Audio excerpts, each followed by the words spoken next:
లొట్టలేసుకుంటూ కోడి మాంసం తినాలనుకున్నాడు. తీరా ఇంటికి వచ్చేసరికి చూద్దామేం జరిగిందో. తురాక కిషోర్ గత మున్సిపల్ ఎన్నికల సమయంలో రాష్ట్ర వ్యాప్తంగా మారుమోగిన పేరిది. మాచర్ల నియోజకవర్గంలో ఎన్నికల ఏర్పాట్లను పరిశీలించేందుకు వెళ్లిన టీడీపీ నాయకుల కారుపై పెద్ద కర్రతో దాడి చేసి సంచలనం సృష్టించిన వ్యక్తి ఈ తురాక కిషోర్. వైసీపీకి చెందిన తురాక కిషోర్ ఆ తర్వాత మాచర్ల మున్సిపల్ చైర్మన్ కూడా అయ్యాడు.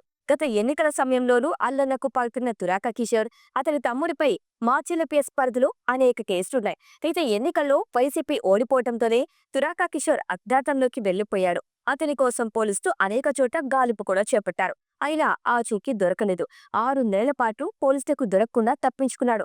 చివరికి విదేశాలకు పారిపోయినట్టు ప్రచారం కూడా జరిగింది. ఇక మరోవైపు తురాక కిషోర్ ను పట్టుకోలేకపోవడంతో పోలీసులపై ఒత్తిడి కూడా పెరిగింది. దీంతో తురాక కిషోర్ ఆచూకీ కోసం పోలీసులు ప్రత్యేకంగా దృష్టి పెట్టారు. అయితే అజ్ఞాతంలోకి వెళ్లిన వెంటనే ఫోన్ నెంబర్ను కూడా మార్చేశాడు. ఇక తెలిసిన వాళ్ళెవరితోనూ మాట్లాడటం మానేశాడు. దీంతో అతని ఆచూకీ తెలుసుకోవటం మరింత కష్టతరమైంది. అయితే హైదరాబాద్లోని మల్కాజ్గిరి ప్రాంతంలో ఉన్న జైపురి కాలనీలో ఉంటున్నట్లు పోలీసులు ఎట్టకేలకు గుర్తించారు.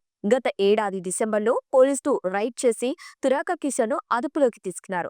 అనంతరం కోర్టులో ప్రవేశపెట్టగా కోర్టు రిమాండ్ విధించింది. ప్రస్తుతం కిషోర్ జైల్లో ఉన్నాడు. అసలు ఎలా పట్టుకున్నారంటే కిషోర్ ఫోన్ నెంబర్ మార్చేయడంతో అతన్ని పట్టుకునేందుకు అతని బ్యాంకు ఖాతాలపై దృష్టి పెట్టారు. ఈ క్రమంలోనే ఫోన్ నెంబర్ మార్చేసిన ఫోన్ పే వాడుతున్నట్టు గుర్తించారు. జైపురి కాలనీలోని ఒక చికెన్ షాప్లో ఆ ఫోన్ పే ద్వారా చెల్లింపులు చేస్తున్నట్టు సమాచారం సేకరించారు. తరచుగా అదే షాప్లో చికెన్ కొంటున్నట్టు తేల్చిన తర్వాత ఒక నిఘా టీంను హైదరాబాద్ పంపించారు. కిషోర్ కదలికలను తెలుసుకున్న తర్వాత ఉన్నతాధికారులకు సమాచారం ఇచ్చి అదుపులోకి తీసుకున్నారు.